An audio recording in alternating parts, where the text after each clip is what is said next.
It was just 4 years from yesterday when we were doing the wave during our 8th grade promotion. But after that night, we were no longer the kings and queens of our middle schools, but tiny little fresh meat entering the new world of high school.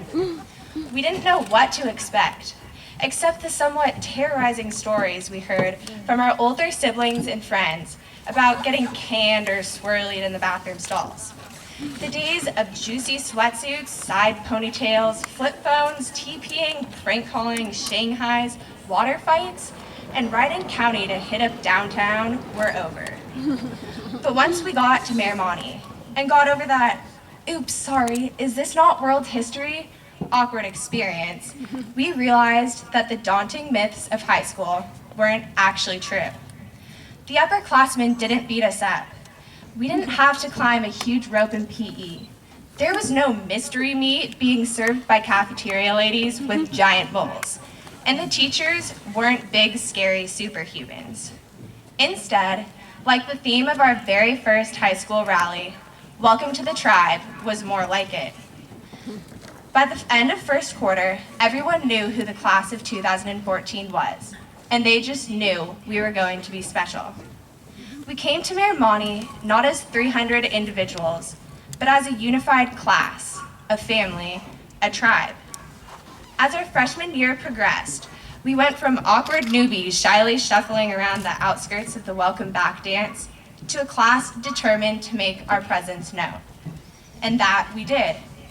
As we transitioned to sophomore year, we had already come far in writing our legacy and continued our journey in the 2011 Somewhere Over the Rainbow Welcome Back Rally. We carried our heads a little higher, knowing we were no longer the babies on campus, but sagged a little lower under the heavy weight of work, assignments, and books. It was time to leave Munchkin Land and face our yellow brick roads. It was difficult at first. We faced many challenges, but we strengthened our friendships and embraced all Miramonte had to offer. Now that we were 16 and licensed, we could finally be the cause of all the traffic on Moraga Way. Because for some reason, waking up at the crack of dawn to secure a spot on the street was exhilarating. Sophomore year was infamous for many things, but most importantly, it marked the start of our legendary Sixth Man Nation, thanks to Alex Gutierrez, Nate Lloyd, Mac Lavis, and Brandon Armacino. But when our brick roads came to an end, we were more than ready to earn the title as upperclassmen. And what better way to kick off our junior year than with an Olympic-themed rally?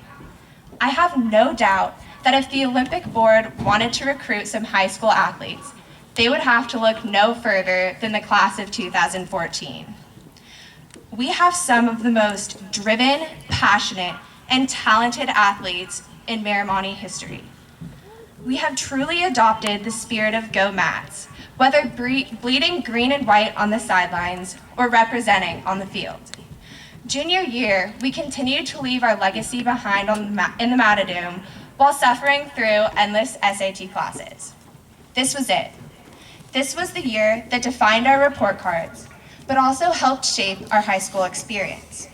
We got to vote for homecoming royalty, creamed the seniors in Powder Puff, lived in fear that 2012 was actually going to be the end of the year, danced the night away at prom, practically outnumbered the seniors at their own ball, took our last STAR test ever, and showed the College Board what we were made of. With the supposedly hardest year of high school under our belts, it was time to climb back on top of the food chain. Senior year, we made it. Dressed in all black, we headed to our last welcome back rally, the Lion King, ready to lead our school. Like a pride of lions, we have truly embodied Matt's pride and taken its meaning to unheard of levels. We love Miramonte and wanted our last year on campus to show it most of all.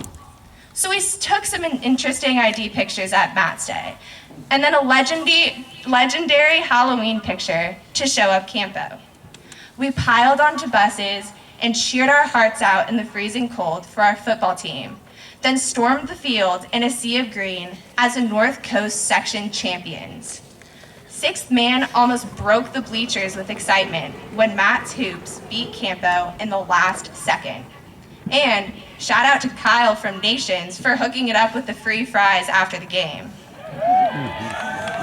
We walked the halls in fear of spoons thanks to a grade-wide game of assassins, survived an epic pillow fight battle on the quad, and then managed to turn post-senior day into post-sleepover day. And rumor has it, we leave Miramonte High School as one of the smartest, most talented, and truly inspirational classes to walk these questionably colored halls. And now, seniors, as the curtains close on our last scene of high school, it's time to embark on the new journeys our paths will take us. Thank you to everyone who made our high school experience so special. It has been an honor to serve as your class president, even though our grade is already filled with natural-born leaders. And in the effervescent words of Elle Woods, congratulations, class of 2014. We did it!